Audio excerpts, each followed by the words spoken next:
The crew was handling the people. We got them all down on the hangar deck. 250 people came on, each one at a time. Not strapped down, cargo net, desperate times. He dropped a note on the deck. He said, "Can you move those helicopters? I can fly 1 hour more, and please rescue me." And the admiral is still yelling at me to tell him to ditch. No way is this guy going to ditch.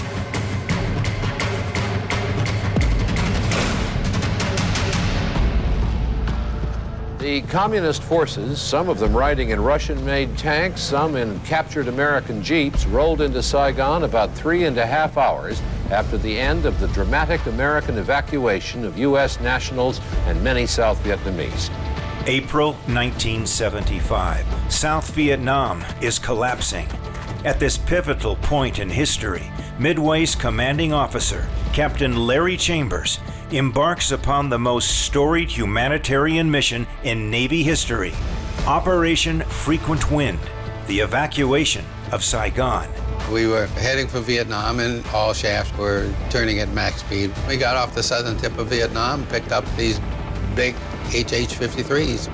There was little time for preparation and no margin for error. I mean, it was just controlled chaos. You've got old folk, young folks, you've got little kids, babe in arms. I was 8 years old when I left my country, Vietnam. It was just chaos everywhere. We were told that they were going to shut down the airport because of the constant bombings, and only people with proper documentation were allowed to leave. My aunt was the only one that had the paperwork. She actually went up to one of the U.S. soldiers at the gate and pleaded with him, and he asked, well, how many are there in total? And when my aunt replied 16, he said, well, I'm so sorry, but that's probably going to be impossible. And so he finally gave in. He said, okay, this is what you'll do. Tomorrow at 7 a.m. in the morning, get in line where you have to show the paperwork, but tell your sister's family to keep walking and don't stop.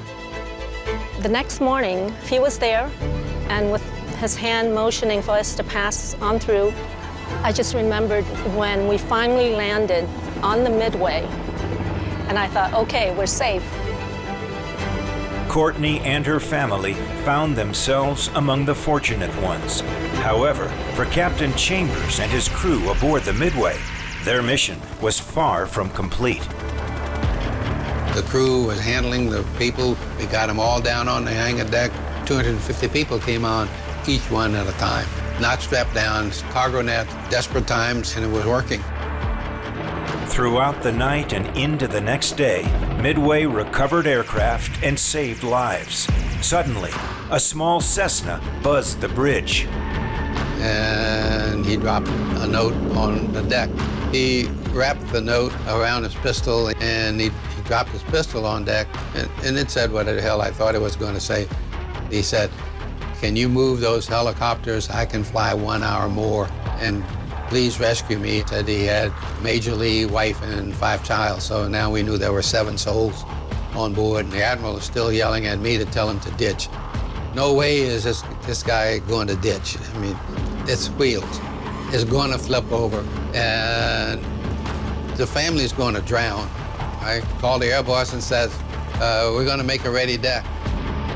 Low on fuel, Major Bung Lee and family had found the Midway, but there was no room to land, yet.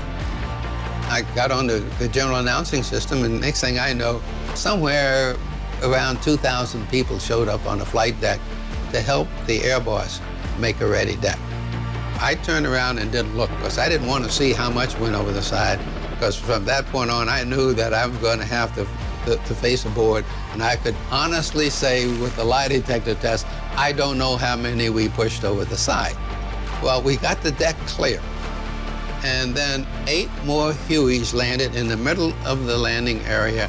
The air boss called and said, "What the hell are we going to do now?" And I said, "Look, it's my court-martial. I'm already in deep. 8 more Hueys over the side. It's not going to make a damn bit of difference." Above Midway, Major Lee is circling, engine sputtering in a stiff and challenging wind. After we pushed the last few over the side, we gave him a green light to come on around and land. He was going to have to fight his way through the turbulence. Turns out he had somewhere around 8,000 hours in the airplane. The guy was very professional. They brought him up to the bridge, and I took my wings off, and I made him an honorary naval aviator right on the spot. Major Lee and his family were 7 of more than 50,000 people rescued in the final days of the Vietnam War, many of them by the Midway. If I was not on the Midway, I would not be standing here today to have the opportunity to be a mother, to be a wife, to be a volunteer in my community. I'm giving back to community because that's what we should do. We should spread kindness, spread love, because we need that.